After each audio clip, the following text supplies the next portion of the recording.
చదువుకోవాలని ఒత్తిడి చేస్తుందని తల్లిని ఓ బాలుడు చంపేయడమే కాకుండా ఆ నేరం తండ్రిపైకే నెట్టే ప్రయత్నం చేశాడు.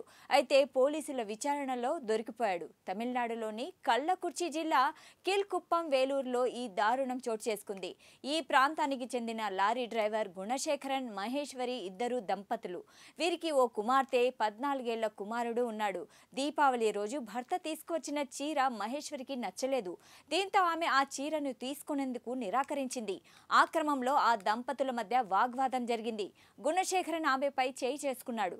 కన్నీళ్లు పెట్టుకున్న మహేశ్వరి బాధతో ఇంటి నుంచి బయటికి వెళ్లి పొలానికి వెళ్ళింది. అక్కడ సీన్ కట్ చేస్తే అదే రోజు సాయంత్రం మహేశ్వరి డెడ్ బాడీ ఊరి చివర్లో ఉన్న ఓ పొలంలో రక్తపు మడుగులో పడి ఉంది. దీంతో సమాచారం అందుకున్న నావలూరు పోలీసులు సంఘటనా స్థలానికి చేరుకొని మృతదేహాన్ని స్వాధీనం చేసుకుని దర్యాప్తు చేపట్టారు. అయితే మహేశ్వరి చనిపోవడానికి ముందు భర్తతో గొడవ జరగడంతో పోలీసులు అతన్నే అనుమానించి ముందుగా అదుపులోకి తీసుకుని విచారించారు. కానీ పోలీసులు లోతైన దర్యాప్తు చేపట్టాక మహేశ్వరి కుమారుడే ఈ ఘాతుకానికి పాల్పడినట్లు అనుమానించి అతన్ని అదుపులోకి తీసుకుని విచారించడంతో అసలు విషయం బయటపడింది.